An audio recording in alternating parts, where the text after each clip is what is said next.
She thought she had escaped. After months of fear, pain, and desperation, she finally broke free from the man who had tormented her. She was ready to start over, to build a new life for herself and her son. But what she didn't know, what she couldn't have known, was that someone else had been watching. Someone far more dangerous. He was a man of power, a man of influence, a man respected by the very community she had grown up in. To the outside world, he was a leader, a father, a protector. But behind closed doors, his desires were far darker. For years, he had waited in the shadows, silently watching, quietly obsessing. And when she finally left his son, he saw his opportunity. He told her he wanted to help. That he could protect her, keep her safe from the man she feared most. He promised her security, a fresh start, a way out. But what he really wanted, was her. And by the time she realized the truth, it was already too late.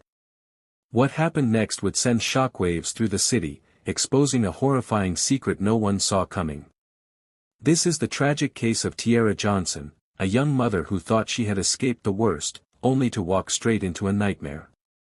What happens when the person you trust to save you is the one you should fear the most? How does a man hide his darkest intentions behind a mask of respectability? And how did a young mother's fight for freedom lead to a betrayal so twisted, so unthinkable, that it shook an entire community? Before we dive into this chilling case, make sure to like this video and subscribe for more real-life tales of love, lies, and betrayal. Tiara Johnson was just 23 years old, a young mother with a heart full of dreams and a mind weighed down by reality. Life hadn't been easy, but she had always found a way to keep going, for herself and, most importantly, for her 2-year-old son. She had spent years surviving, enduring, hoping that things would get better. But deep down, she knew the truth: if she wanted a better life, she would have to build it herself. And that meant breaking free from the man who had made her life a living hell. Marcus Gray had been her first love. At 28, he was charming, confident, the kind of man who knew how to get what he wanted. When they first met, he made Tiara feel special, like she was the center of his world. But love had a way of turning into something else, something dark, something dangerous. The man who once whispered sweet promises in her ear became the same man who would grab her by the arm too hard when he was angry. The same man who would scream in her face, his temper always just a breath away from boiling over. And when words weren't enough, when his frustration and jealousy got the best of him, his hands followed. For too long, Tiara had convinced herself to stay. Maybe it was for the sake of their son, maybe it was fear, or maybe it was the part of her that still wanted to believe Marcus could change.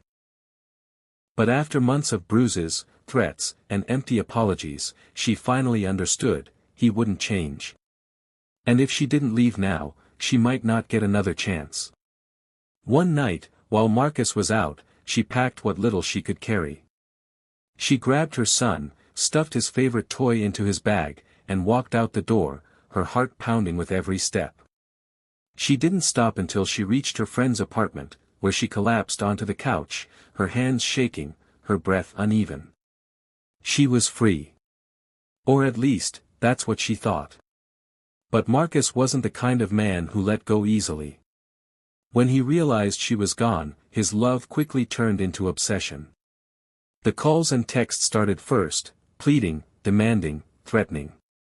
Then came the unexpected visits, him showing up outside her job, waiting outside her friend's apartment, staring at her from his car like a predator watching its prey. He told her she was nothing without him, that she would come crawling back. And if she didn't, well, there were always other ways to make her listen. Tiara tried to move forward. She started a new job, focusing on giving her son the stability he deserved.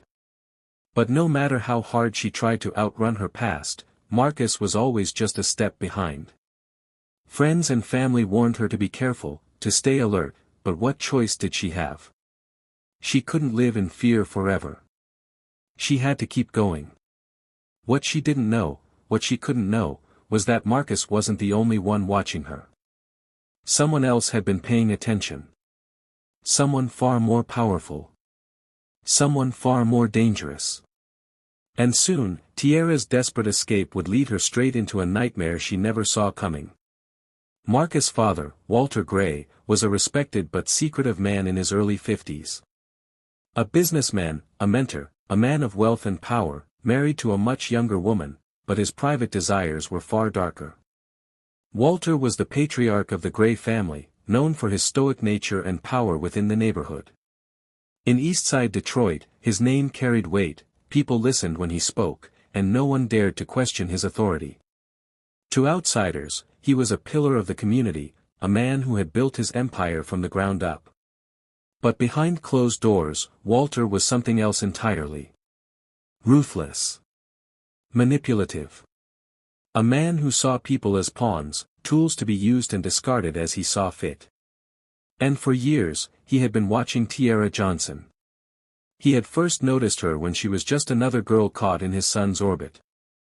At first, she was nothing more than a passing interest, just another woman Marcus would eventually break. But as time passed, Walter saw something different in her. Strength. Defiance. Unlike the others, Tierra didn't crumble under Marcus's abuse, she endured. She fought. And that made her dangerous. Walter convinced himself that Tierra was special, that she was meant for more than just being Marcus's punching bag. She was supposed to be his. In his mind, she was the key to restoring what the Gray family had lost over the years, the respect, the control, the power, and when she finally left Marcus, Walter didn't see it as a young woman trying to escape a nightmare. He saw it as a challenge.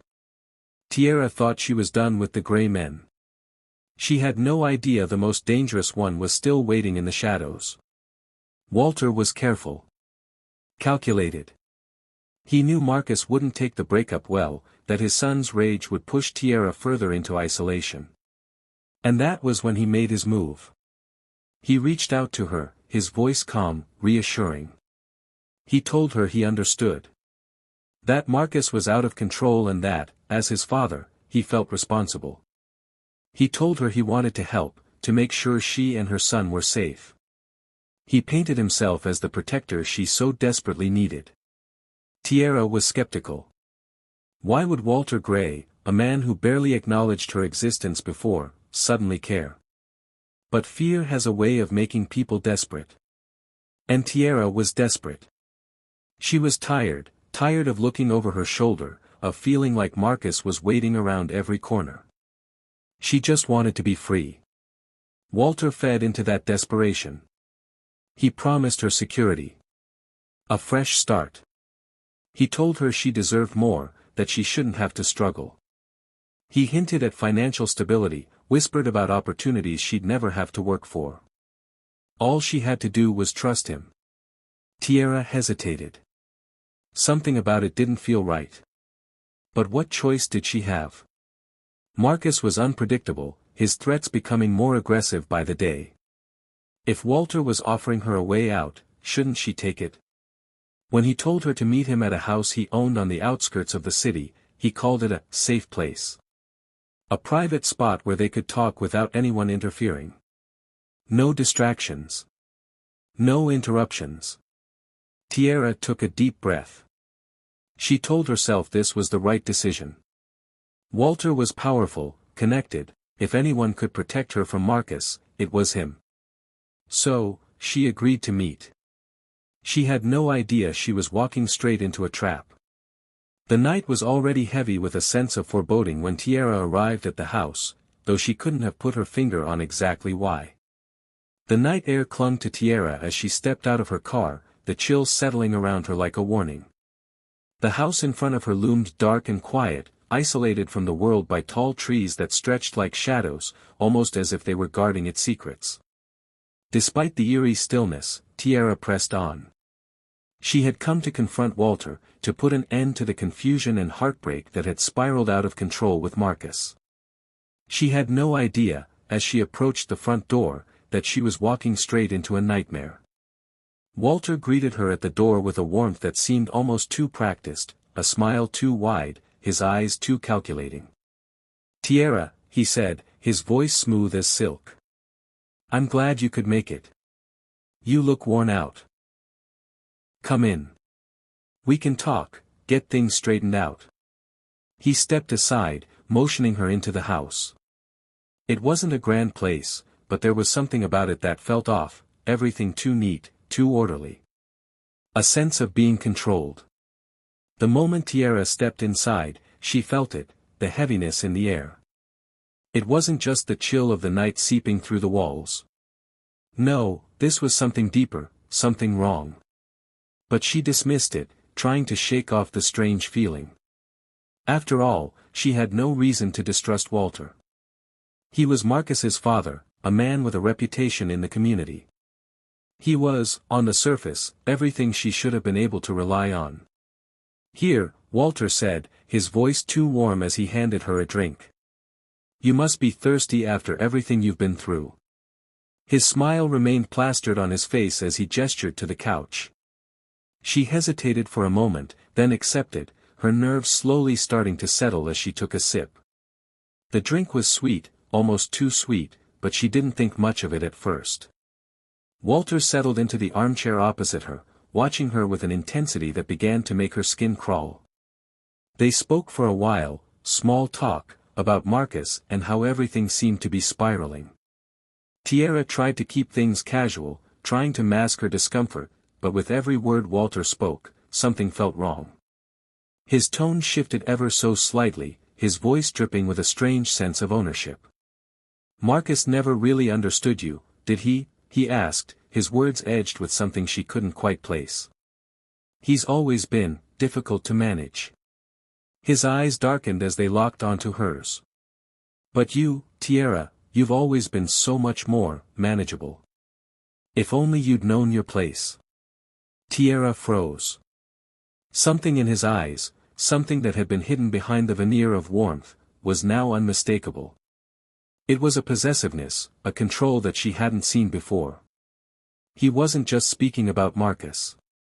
No, his gaze lingered on her with a predatory gleam, as if she were something to be contained, something to be controlled. And suddenly, everything about the room, about Walter, felt suffocating. Her instincts screamed at her to leave, but by then, it was already too late. Before she could even move, Walter was upon her. He grabbed her, his strength far greater than anything she could have anticipated. His hands were like iron around her wrists, pulling her back as she tried to push him off. He laughed, a cold, hollow sound that echoed in the pit of her stomach. You thought you could just walk away from me, he hissed, his breath hot against her ear. No, Tierra. You're mine. You've always been mine. Her heart pounded in her chest as her body screamed for escape, but she was powerless. The drug in her drink had already begun to take hold, and the room spun around her. She tried to fight, her mind screaming at her to move, but her limbs were no longer responding the way they should. Walter's hands moved over her, his touch rough and invasive, as though he were claiming something he believed was his by right. Tierra struggled, her mind screaming for help, but her body betrayed her. Every inch of her felt like it was being consumed by him, swallowed up by his control. She wanted to fight back, to scream, but all she could do was writhe helplessly beneath his weight, the darkness creeping in as the sedatives took full effect. Her vision blurred, her senses dulling as the drug suffocated her resistance. Walter's voice was low and full of malice as he spoke again, his breath ragged. This is where you belong, Tierra. Not with Marcus. Not out there. You belong here. You belong to me. His words, soaked in entitlement, wrapped themselves around her like chains. She was nothing more than a possession to him, something he could claim, control, break. She fought back, but it was useless. Walter's grip was unyielding, and as her resistance faltered, the last shred of her strength drained away. The house, the walls, the very air itself seemed to close in on her as Walter's twisted desires became a cruel reality. Her screams, if there were any, were swallowed by the thick walls around them. He raped her with an unholy determination, as though it was his right to take whatever he wanted, to destroy whatever shred of her dignity remained. It felt endless. The world outside, the world she had known, seemed so far away, unreachable. Her body was a vessel, something to be used, broken, and discarded. He reveled in it. He took what he wanted, making sure she was too weak to fight, too drugged to think clearly, her mind trapped in a fog of horror and helplessness. When it was over, Walter stood, his breath shallow and uneven as he looked down at her. His expression was one of cruel satisfaction, as though he had just completed a task long overdue. But there was no remorse, no hesitation. She was nothing more than a problem to be erased. Her body, now cold and lifeless, lay still on the couch, her spirit shattered by the violence that had been forced upon her. Walter, with cold indifference, disposed of her without a second thought. Her body was discarded like trash, dragged to a warehouse he had prepared in advance. The place was dark, silent, no one would find her there. He was careful, meticulous, convinced that he had covered every trace of his crime. He thought he had outsmarted everyone, thought that no one would ever know. His son would never suspect him, Tiara's disappearance would be nothing more than a sad, unsolved case, another lost woman. He had erased her from existence, as if she had never mattered. But what Walter failed to understand was that nothing, no matter how carefully concealed, stays hidden forever. And soon, the truth would come crashing down on him, exposing the monster he had become. Tiara's disappearance did not go unnoticed for long. Her friends and family grew frantic when days passed and she didn't return home. Calls went unanswered, texts unread. At first, they assumed the worst, perhaps she had just needed time to herself, to sort through her emotions. But as the hours stretched into days, the silence grew more and more unnatural. Tiara wasn't the type to vanish without a word. Her absence felt like a heavy shadow hanging over those who loved her.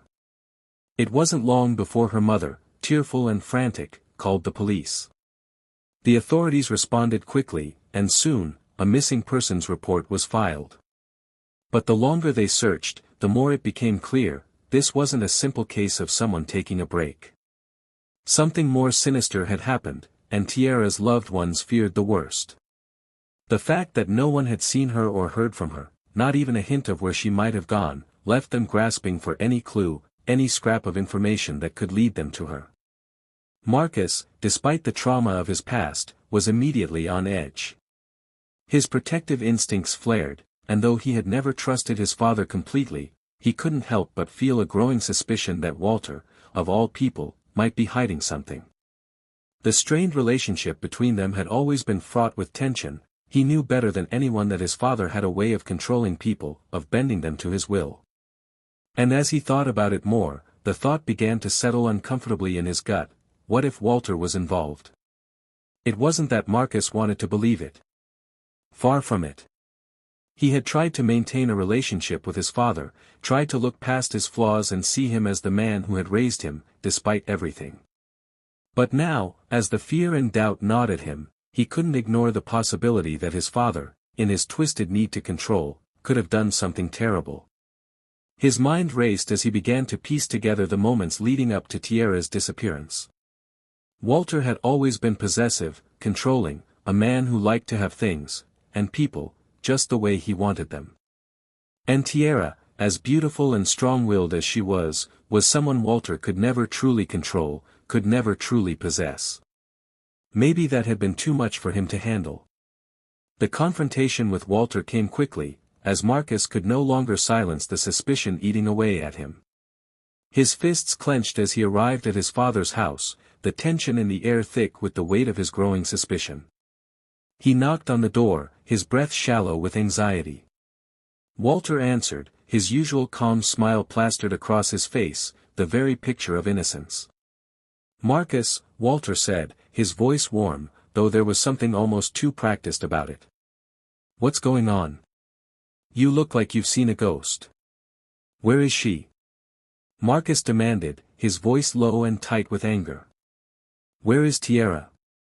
Walter's face faltered for only a moment, but it was enough for Marcus to catch it. "What do you mean?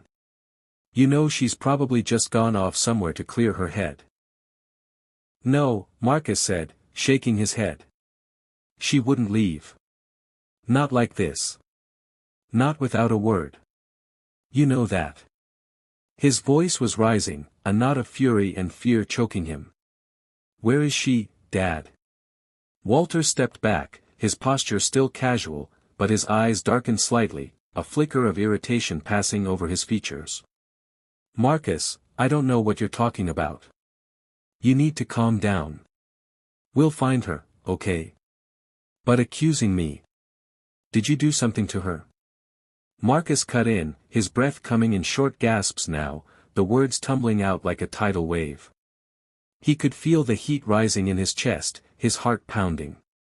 I know you, Dad. I know how you can get. You control people. And you have a way of making them disappear. So tell me the truth. What happened to her? Walter's expression twisted, a dark flicker of anger flashing across his face, but it was quickly masked by that same forced smile. You've lost your mind, Marcus. You really think I had anything to do with this? I'm your father. I would never. But Marcus was done listening. Every fiber of his being screamed that his father was hiding something, that Walter was lying. The truth was out there, buried under layers of deceit and manipulation. And Marcus was going to find it. The investigation into Tierra's disappearance was moving slowly, but a few pieces of evidence started to trickle in, and the truth began to claw its way to the surface. It started with the bloodstain.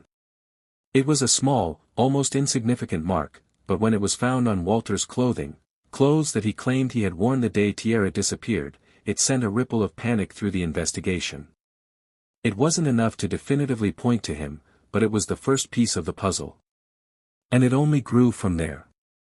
Surveillance footage from the neighborhood security cameras added weight to the case. The footage showed Tierra walking. Ving.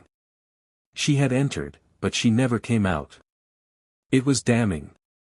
There was no sign of her after she entered that house, and it made Walter's story more and more unbelievable. The investigators didn't stop there. They widened the search and eventually stumbled across an abandoned warehouse just outside of town.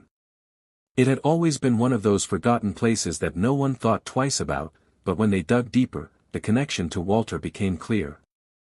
Forensic evidence tied Walter to the crime in a way no one could ignore. Blood spattered across the floor, traces of something more sinister hidden in the cracks of the concrete.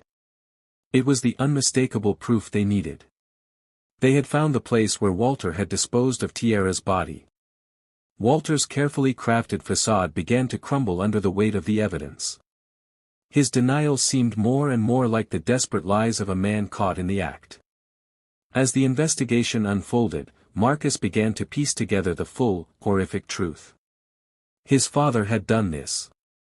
He had taken Tierra, and now she was gone, lost forever in a way that only someone as sick as Walter could orchestrate. And Marcus could never forgive him for it. The unraveling truth didn't stop at the warehouse. The police dug deeper, finding more damning evidence, connecting the dots between Walter's past and the crimes he had committed. The full scale of his manipulation, his ability to control and destroy, came into sharp focus. But even then, as the walls closed in on him, Walter refused to give up his mask of innocence. He still believed, in his twisted mind, that he had done nothing wrong. But no matter how much he denied it, the truth was undeniable. It was only a matter of time before he would have to face the consequences of his actions. And for Marcus, the pain of realizing the man he had once called father was capable of such horror was almost too much to bear. But he had no choice. The truth had to come out.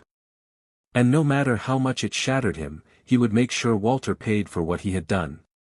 The arrest of Walter Gray came swiftly, without warning, and the streets of the quiet suburb where he had lived for years felt different that morning, stifled, as if holding its breath.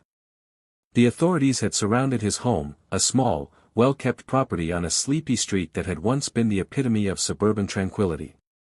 The neighbors watched in stunned silence as officers in plain clothes moved with precision, their presence stark against the backdrop of neatly trimmed lawns and freshly painted fences. It was hard to fathom that the man who had once been their neighbor, their friend, had just been arrested for the brutal murder of Tierra. The same man who had offered a friendly smile, who had maintained the illusion of a successful, respectable life, was now led away in handcuffs, his expression a mix of disbelief and defiance. For those who had known him, it was an impossibility. Walter Gray, a man with a history of business success, a father who had attended PTA meetings and hosted neighborhood barbecues, was now a criminal, a murderer. The news spread like wildfire, and shockwaves rippled through the community. The streets were filled with whispers, rumors, and questions. How could the man they had trusted for so long be capable of such darkness? Had anyone known what lay beneath the surface? Had they all been fooled? But for Marcus, there was no room for doubt. The evidence had been overwhelming, and yet seeing his father, his own flesh and blood, led away by the police, his hands cuffed behind him, brought a new kind of sorrow. It was a betrayal beyond anything he had ever imagined. His father had been a monster, and Marcus had never truly known him at all. The trial began just a few months later, and from the moment it did, the truth of what had happened to Tierra unfolded with harrowing clarity. The courtroom was tense, the air thick with emotion as the prosecutors presented their case.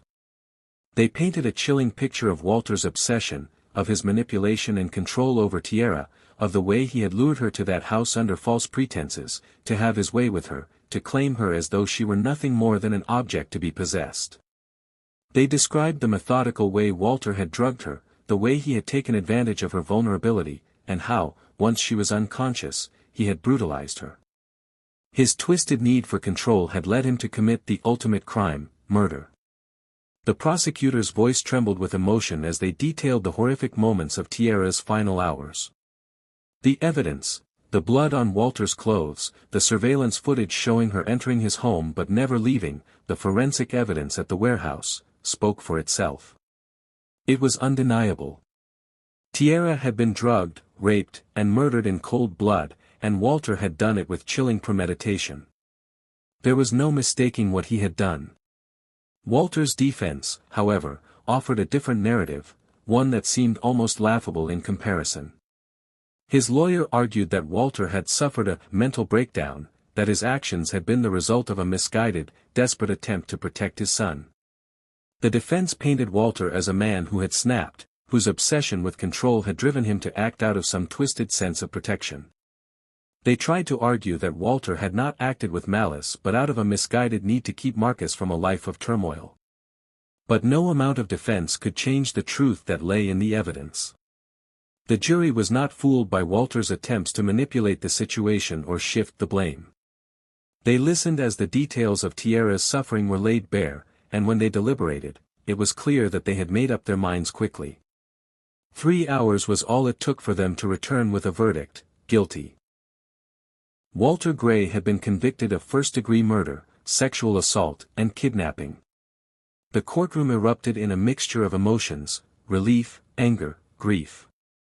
The family and friends of Tierra could finally exhale, knowing that justice had been served, though it was a bitter justice. Nothing could ever bring Tierra back, nothing could undo the pain she had endured, but at least her murderer would be held accountable. Walter's face, once so full of arrogance and confidence, now crumpled under the weight of the verdict. He had no words, no defense left.